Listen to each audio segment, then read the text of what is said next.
Welcome to the Navigating Dental Insurance Podcast, where we don't take from insurance companies. Here are your hosts, Mr. Jordan Comstock and Mr. Ben Tuine. This podcast is sponsored by BoomCloud Dental Membership Software, www.boomcloudapps.com, and Veritas Dental Resources, www.veritasdentalresources.com. Enjoy the show. What's up, everybody, and welcome to another exciting episode of the Navigating Dental Insurance Podcast. I'm your host today, Jordan Comstock. Ben is stuck in Miami on a plane, but I got another cool guest today, Dr. Mark Costes. What is up, Mark? How you doing, brother? What is up, dude? Thank you so much for making time for me today. This is awesome. You got Hawaii in the background, but I think that's fake. It's totally fake. Yep. But I do. I love Hawaii. Yes, I'm there quite a bit every so often. Yeah, it's interesting, man. The last probably 6-8 months, you and I probably communicated more than we did in the previous 10 years that we really did. Right. Yeah, I mean, we've had our entire team go over to kind of look at your workflow, and super impressed with what you've built, dude. I don't want to sound like an old grandpa that's condescending, but proud of you, man. Dude, well, if we rewind back the clock far enough, I think your podcast was the very first podcast that I got on when I started doing said the same thing. I know, it's because we all were in the same era here, and we're all Utah guys. And I think what happened is Ben Tuine, who everyone knows on this show, was on your show, and I'm like, Ben, how did you grow your company, bro? Like, this is like when I was like 27, I think, 28. Yeah. And Ben's like, oh, I just got on some podcasts. I'm like, oh, cool. Do you know anybody that's cool to get on? And he's like, Mark Costes and Gary Takis were the two people he introduced me to. And the same thing happened with Corey here in Utah. And I'm like, Mark Costes and Gary Takis. And I think we all just started networking around the same time because we all started around the same time. You know, it's interesting. I mean, just now I opened a piece of physical mail. It was from Course Karma. Okay. Chase from Course Karma, and he has like this directory of podcasts. He said now on his podcast directory, 350 dental podcasts. Holy smokes. I mean, I thought it was somewhere around 200. When we started, it was Gary, me, Howard, the Dental Hacks, and David. Yeah. There's 5 of us. Like 5, yeah. This is about 11 years ago. We started ours like June 10th, 2015. Never missed an episode since. 5 days a week, every single week. Yeah. June 10th of 2015. Man, you've done a lot of podcasts. Yeah, that's incredible. It's my outlet. I love talking to people about this stuff. It sharpens the sword, but also it gives me an excuse to talk to people like you and people that are super smart in the industry that are innovating. I feel like I have my finger on the pulse of dental technology because a lot of the new technology companies want to talk on the podcast. So it's been the podcast has been the biggest gift of anything in dentistry for me. I mean, I think for me as well, running our podcast here for several years now, and the thing that I look for most is the networking end of it. Obviously we get a lot of customers that come and hang out with us on the podcast, but talking to, just like what you said, talking to guys like you, that's been more impactful for me running my own company than anything. The networking effect, the byproduct of a podcast, right? For sure. So always unintended side effects. Some are negative, most are positive when it comes to just talking about the same thing every day, different nuances of it. People are always like, dude, you have like 3,000 episodes. How do you not run out of stuff to talk about? I never, ever run out of stuff to talk about because everybody sees things through a slightly different lens. Oh, absolutely. We're working in different sub segments of the profession. And then I love talking about personal development and all other things too. So that really never, I don't think it's possible to run out of topics. No, I do a podcast for the SaaS industry too. At least I guessed a lot on software industry podcasts, and there's never enough time to share the insights that I'm gathering day to day. So I would imagine it's very similar to what you're experiencing day to day. You're seeing, problems that you're solving, And within those problems, there are smaller problems that need to be solved, right? And it's just kind of never ending content. Yeah, never ending content. You know what's interesting, dude? I was doing some research for my summit presentation, and there's so many interesting things that have happened in our profession just over the last 15 years. Like reimbursements for PPOs pretty much flat, not keeping up with Oh no, inflation. it's Um, the same story. yeah, yet the cost of doing business is up about 90%, between 85 and 90% in that same period of Jeez. time. And just since COVID, the cost of humans, and we're talking about hygienists and dental assistants, front desk, has gone Wage up. inflation Yeah, it's gone up 30 to 35% just since COVID. That's like 5 years. and COVID, So it spiked too, didn't it? yeah, yeah. So And you then got all this wage inflation and cost inflation running the practice, and yet PPOs. 170% increase in tuition since Oh, jeez. 2010. So I mean, think about all these external factors that are decreasing the margins in dental practices.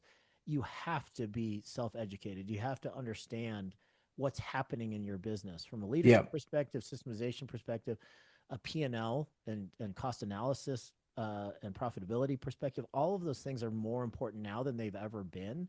yeah, And I think that a lot of people rely so heavily on AI for their content and information. And I think it's really a positive thing, but you have to know because of AI and search engines and all of the stuff out there, knowledge is kind of a commodity now. So, yeah. I if mean, we're what exited the information age, and now we're in the intelligent age, and it's right, all content education, right? it is, and there's only so far you can go with information. Information is so important, and if you are like a coach or a consultant that is just literally taking information that they get off AI and repurposing it and sending it back out into the world, that doesn't do anybody any good because everybody has that at their fingertips. Yes, I think what's yes, really, really important is kind of what you and I have alluded to. It's that human contact, whether it's virtual or live. Having somebody that's there to kind of support you and hold you accountable and help you integrate things in that information, that content that you have gathered into practical use. Um, it's just like having your programming. We were talking off air, having your programming done by AI as far as your workouts and your diet and all that stuff. You can have all of that information, but you still I still think that a coach is really, really important. You can download everything about a perfect golf swing, um, yeah. You but can. you can't utilize that PDF that chat creates about a perfect golf swing and Yeah, be a and, scratch golfer. and even me, for my own experience, Mark, I have always been an entrepreneur, business owner that has had like mentors and coaches on a regular basis since I started my company. Even today, with all the AI, it's super helpful and useful. I have coaches that I meet with weekly to help me develop my company because, well, AI is as only good as the data you give it. So if you give it poor data, it actually has a worse effect. If you give it poor data, you're going to compound bad outputs, right? Yeah. Where like in the information age, where you would go and like search something on Google, you're like getting third party information, right? And be like, oh yeah, this guy wrote this article and it's saying X about some business strategy, right? Mm-hmm. So you're getting some experience, but the problem with AI is most people don't put in the right data to get the right responses that create accuracy, right? Um, and sometimes you to get that data, you may need a coach because you may not know how to get certain type of data. I'll give you an example. Yes, please. So in my business, we operate off of a lot of numbers, right? So a lot of like marketing and sales numbers. So we get X amount of leads every month, and then from there we look at how many of those leads turn into demos, which are like appointments for their appointments, right? Like just like in the dentist, we've got my sales reps are like dentists, right? The appointments are like butts and chairs, right, in dentistry. And then the conversion rate for when a practice in my case says yes to buying our software, that's Mm-hmm. case acceptance, right? Right, right. Or treatment acceptance, however you want to look at it. Yep. So when you if you guess on any of those data points in my funnel, and then put that in AI without like, even if you're missing one data point, and this just happened to me, Mark, that's why it's fresh on the mind. um, Even if you're missing one small data point, and then you input it into ChatGPT, for example, it's gonna go off what you just gave it, but it's inaccurate because if we missed in my scenario, I missed leads to connection rate, which is like conversations, right? And it spit out all sorts of ideas and strategies to go without all the data. So AI is only as good as the data you feed it, is what I've noticed. It's so true, and that's why there's so many people coaching on like what is the prompt, you know? Yes, And prompting is important. everybody that's used even chat for a basic question knows that, you know, the quality of the prompt that you create has so much to do with the information that you're able to gather. Yeah. Yeah, and all of that Well, is still today, independent. Mark, like I don't even go if I'm using ChatGPT, I don't even go into it and do an open session. I go create a project and I upload all my data points into it first, and Yeah. then I have certain prompts that I use to. So it's prompt plus data design from my experience. Yeah, I mean that's how you teach it, right? So it Yes, knows yeah. everything about you, everything about that specific query that If you're not doing that, it's just danger town, right? You're getting poor advice, hence like all the AI stuff. I have mentors and coaching very similar to what you do, Mark, which like I'm part of a mastermind of others like software founders, Mhm, bootstrap software founders. mhm. It reminds me a lot of what you've done in dentistry. And I like prioritize meeting with that group of people more than anything because then I have boots on the ground experience versus just chat GPT experience. Yeah, for sure. Um, You know what I mean? I I'm curious as to like the delineation of coaching between what you get coached on and what Justin gets coached on. Justin being your brother and the COO of your company, right? Yeah, yeah. So what is he learning and what is he getting coached on versus what Well, you yeah, mastery? this is transferable right into dentistry too, right? So I when I get coached on GTM strategy, which stands for go to market or marketing and sales strategy. And like nobody really sits down and says, "Well, you got to create your vision like this, Jordan." That's not part of my strategy. Like I know what I want, what I'm trying to achieve as a visionary entrepreneur, right?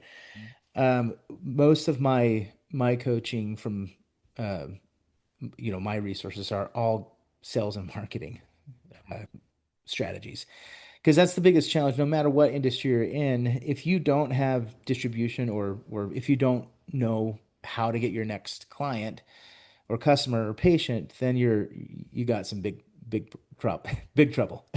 So that's like mainly what I focus on is the strategy for go to market. Justin's strategy or like what he gets coached on is all things operations, meaning so like EOS is a big thing. So I know you're gonna have Gino come speak at your event here soon. So that's all Justin focuses on is that. So like for example, today I said, hey, uh, connection rate when a rep makes a phone call and connects with the practice owner, it's oddly down, right? We need to look at that. So Justin then goes and investigates, okay, operationally, what tool do we need to put in place there to fix this problem, right? So I look at like the strategy and the issues, and I say, go find a tool that can help with that. And then he'll go down. And so most of his stuff is all operational focused, all operational management focused, which is a challenge because he's dealing with the people more than I am. I'm not doing like one-on-ones with people and all that. So he's constantly getting trained on how to speak to people. I'm a little jealous though, because his skill set when he can speak to people really well. He's well trained on crucial conversations and EOS, like one-on-one type stuff. So I'm a jealous because I'm not very good at talking to people that way. I get frustrated. I'm like, can't they just do it right the first time? You know what I mean? Yeah, I mean that's a whole other skill set, man. And I don't It think really is. Yeah. yeah, It's you as a CEO and a visionary, you don't necessarily have to worry about those Yeah, conversations if you have adjusted. But exactly. it If you're not, which probably most dentists are kind don't. of a hybrid, right? Right, yeah. I mean, so few people have like a level 10 office manager slash regional director slash Yeah, director of operations. Um, some of the larger operators do, but even still at a large scale, it's hard to find those people. They yeah. don't grow on trees, and a lot of times it's a development process, and they have to understand kind of your culture, you as a human, what you're going for, Oh, big time. and they have to have this skill set, like literally like a Fortune 500 type skill set, in order to help you grow and duplicate that portion of the business. Yeah, and I feel like I lucked out because my operator is my twin brother, and Yeah. we operated the dental lab together, and we know our strengths and weaknesses like really well. So, which yeah, unfortunately, you can't find these types of people easy, but when you do, hold on to them because they're worth every penny, in my opinion. I'm gonna interview you for a second. Just a couple questions.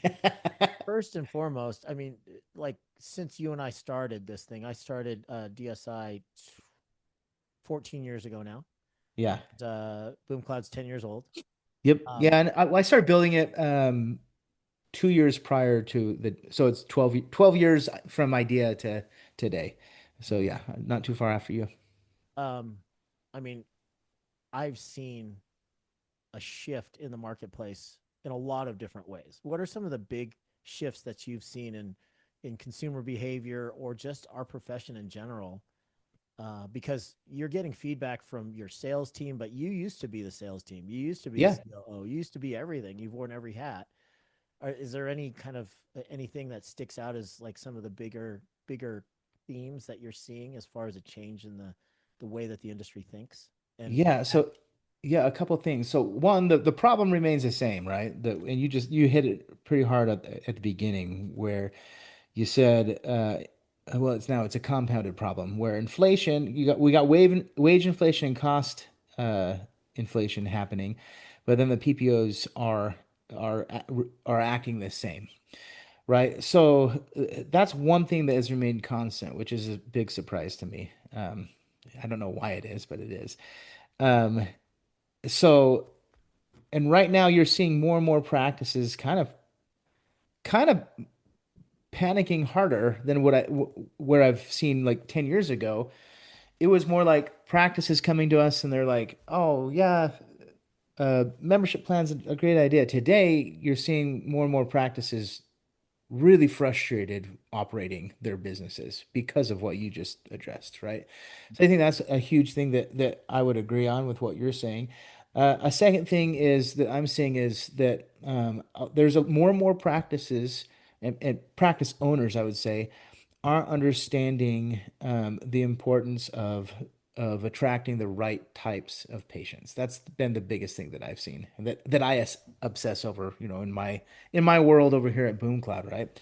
yeah. They're still so focused on a PPO strategy and maybe some Google ads to just get just any patient through the door when it's like, okay, there's really several different types of patients, and a good operator would sit down and say, okay, what type of patient should we design everything around, design our marketing around, our verbiage around, and start attracting those. I think that's a even bigger problem in the industry because garbage in, garbage out. We used to say that in the dental lab. Same thing with patient types.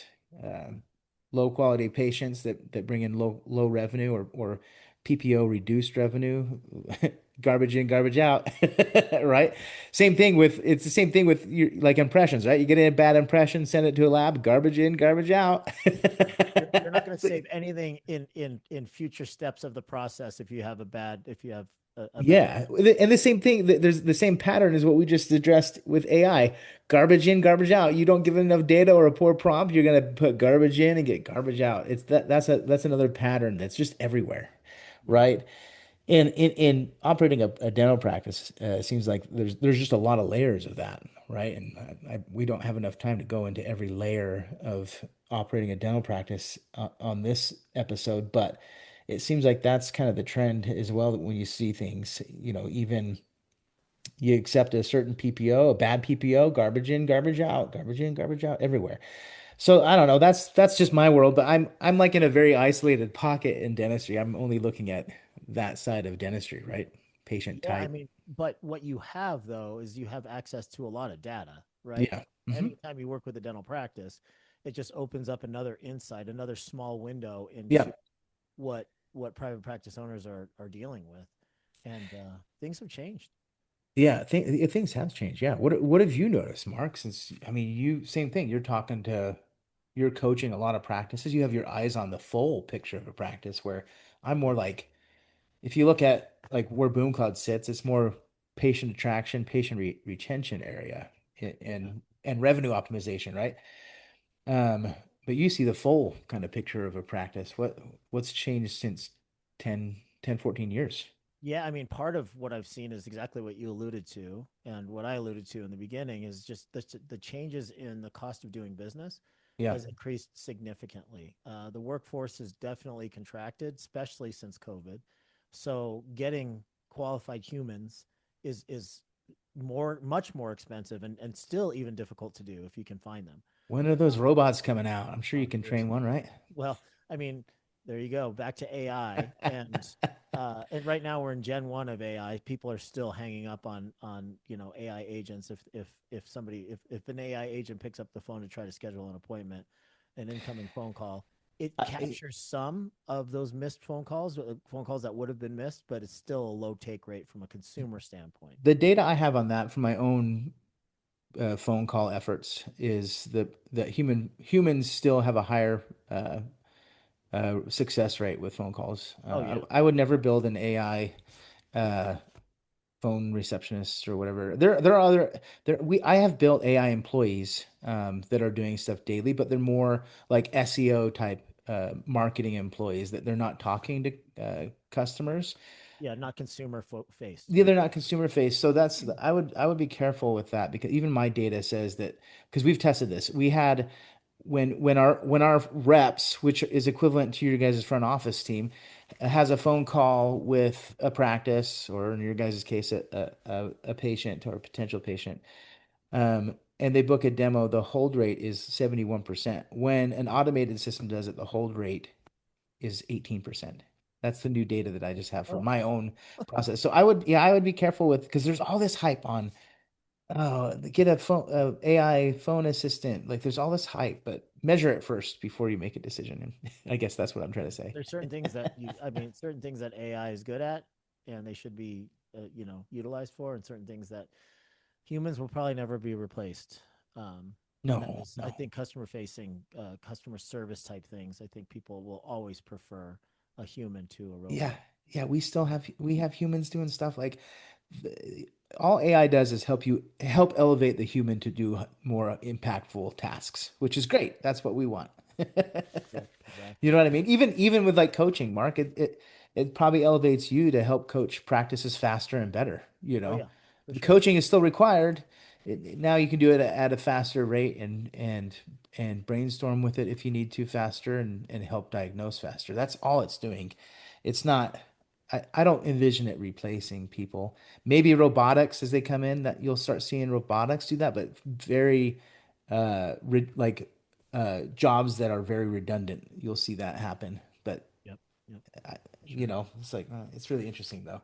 Another big thing that I've seen is people are selling their practices much younger than they used to. You Oh, know, interesting. it's not uncommon to see, late 30s, early 40s selling a large, uh, high volume practice that's very profitable, that still has some meat on the bone. Yeah. People are taking their chips off the table earlier than they used to. Um, What do you know like the reason why, Mark?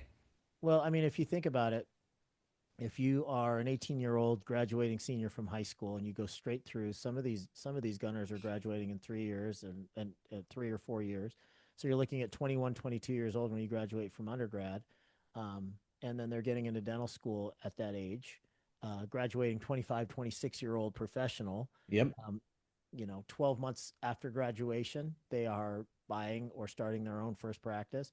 So you could be a 27, 26-year old practice owner. 10, 12 years later, you're 36, 37 years old. Yep. You have built up a ton of equity. And depending on what you believe, as far as, the prognosticators that are saying that, we're going to be 60 to 70% consolidated in the next, 5 to 8 years. They've been saying that for so They've long. been saying that for the last 10 years. I know. So, but depending on what you believe, like, people might think that they want to um, take advantage of the high valuations that are still going on. They're nothing compared to what they were in 15 and 16, but they are still higher than they might be in the future if consolidation continues. So a lot of people are taking their chips off the table earlier and working back, and then hoping for that second payment to be Oh, substantial as well. interesting. So So they're selling their business, their practice, and then starting another one. Is that a no, common trend? Or they're typically done? the traditional PE-backed DSO is going to purchase you for some percentage of your valuation cash at close, Yeah, usually like 60 to I was gonna 70%. say 60 to 70%, That's maybe right. 80. So you're either a joint venture where you still retain ownership in that 30 to Yeah. 40%, or there's some sort of a hybrid where some of that ownership is stock in the holdco, the big organization, and Yeah. some is stock in your practice. Um, but the whole idea here is that the retained equity, what you haven't gotten in cash, is going to go back into this pot that's going to grow over the next 3 to 5 years, which is the recap cycle. So you're Yeah, the hoping first bite, second bite of the apple exactly. So you're type hoping to get a language. premium on the second payment, which in most cases people are hoping that it's going to be, bigger than the first payment, even though it's a smaller percentage, and If sometimes everything's quite. done right, it should be, yeah. That's right. And if everything continues, if there's still a bigger fish that's going to buy you, and the consolidation wave continues, Wall Street is still interested in dental practices. There's a lot of what ifs, but there's also a lot of what ifs to being a practice owner, as far as risk of staying in business without taking any chips off the table, right? Yeah. So you could break a hand, you could have two back surgeries like me, you could Yeah, get geez. one of your associates could have a death in the chair. One of your Oh, associates could geez. get accused of sexual harassment. And Yeah. there's any number of things that you're vulnerable to that people don't even think about it until it happens. So regardless of each path, there's always risk. There's always risk. There's risk in selling too early. There's risk in selling too late. There's risk in there's it's just a matter of So creating a I chart. guess what's the answer? It depends. It depends on It your depends. personal It situation. depends on what, I guess, your own vision and goals. Yeah, And yeah, it's just focus on that. What do you want out of it? exactly. And how tolerant are you of your current lifestyle and what it takes to run the practice? A lot of people Yeah. recognize, I was probably 10 years in where I'm like, I don't want to do clinical dentistry anymore. I just don't have the Yeah. passion for it anymore. Some people are in that boat, and some people are in the boat of, I just don't want to deal with humans anymore, and I don't want to run a team anymore because it's completely exhausting. That you can kind of relate I to. mean, it's all universal, dude. Like in my business, I'm not a dentist, but I'm a business owner just like a dentist, right? There was one point in time where I was in the chair selling and helping all my clients out, right? And then I'm like, I don't want to do that anymore. I don't. Very similar to how a dentist would go and say, yeah, I don't want to be in the chair anymore. Yeah, Kind of similar to what you've done. And then now it's like, okay, now I'm managing people. It's like, do I want to keep doing that?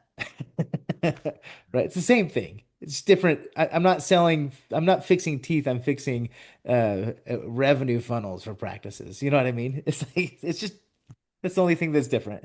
it is true. It's true. Business is business, man. I always say my first business ever was a catering truck. I sold burritos and French fries and Diet Cokes and Marlboro Lights. It's all Uh, the same though. It's but like man, it's the same you thing. have some type of Yeah, service or offer that you're giving to somebody, and you got to track those people, and you got to retain them, and you got to take care of them. It's no matter what type of business you're in, that's it. It's all universal. It's like totally. I have to do that in a software company.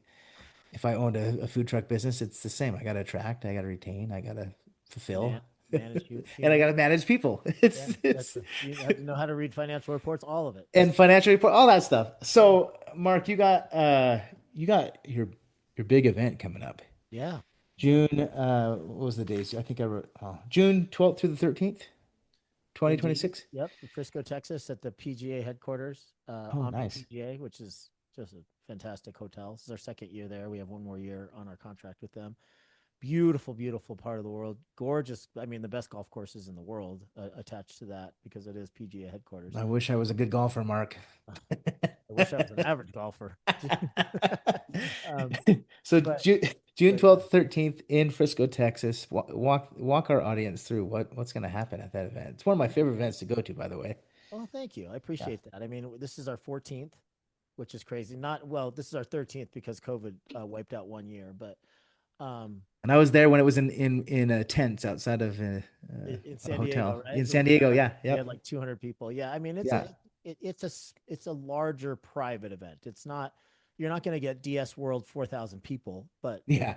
you'll definitely get between 600 and 700 people, and we have really good speakers. I'm proud of that. We've had Peyton Manning in the past. We've had Jocko. We've had David Goggins. We've had we've had Ryan Holiday, who's my favorite author.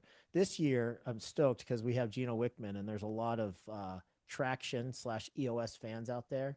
Yeah. I'm one of them. Yep, yep. Gino Wickman is completely anonymous to the entire world that doesn't own a business, but most people that own a small business know who Gino Wickman is because they've picked up traction and they've implemented EOS or tried to implement EOS into their practice slash business. So he's our keynote this year. I'll have a fireside chat with him. He'll be signing books and taking selfies and stuff. And we have breakouts for everybody. So we have breakouts for hygiene, dental Oh, cool. assistants slash auxiliaries, doctor only breakouts. So we have the best speakers in the world. You know that we have a belt system when it comes to how we rank all of our clients inside DSI. The best of the best inside our group are the black belts. Goes from white belt to black belt, white, blue, brown, and black. And a handful of those black belts became coaches for us. So we have 22 coaches, and a lot of them are going to be speaking about their own personal experience, etc. So it's going What to do be they have to do to get to be a black belt? Just so everyone listening yeah. knows. That's great. We do have a little quiz we're going to give there, and you can find the quiz online too. But it's according to our assessment. So we have a cultural assessment that you can Okay. take, a leadership assessment, a systemization assessment, and then of course overhead cash flow. So there's certain thresholds that we calculate, and we rank you based on where you are in those particular categories. So you can be a white belt in systemization, but still be a black belt as far as profitability. Got you. The Yes. idea is to get to be black belt level in all of those All different, three. yeah, all of And those. you do it all through assessments, which is my favorite way to hire people through Yeah, man. assessments. Yeah, totally, totally. No, So this is awesome. So yeah, awesome event. I think some of my top customers, Mark, are people that have gone to your events and have really figured out how to operate their practices, which is a huge compliment, I think, on your part, well, thanks. because every time I look at where our customers are coming from, literally our top customers are people that have gone to your events and gone to and become and had some of your coaching, right? Which is really interesting to me. And people that focus on improving and having a coach. So I think that's really really important for practice owners to understand. I would never run my company without the proper coaches, and those are people that have ran a practice and has been there, done that, not just random coaches. Because there's those too out there. There's a lot of those Yeah, actually. there are those as well out there. I appreciate that, man. That means a lot. That means a lot. Yeah, I look forward to maybe seeing you, maybe seeing some of your clients there. If you guys are interested in picking up tickets, I know Jordan has a special code where he can get you a really steeply discounted ticket because of our relationship. But reach out to Jordan, Yeah, or and just go to truedentalsuccess.com and hit the events tab and pick up a ticket. perfect. You and the whole team. TrueDentalSuccess.com and go to events and you'll find it this year, and go to Texas, hang out with Mark and all the cool people in dentistry. Awesome, Mark. I appreciate you coming on the show today, and we'll make sure everyone hears this episode and gets a formal invite from you through the podcast. So, thanks, man. Thank you, brother. Appreciate you, man. I'll talk to you soon.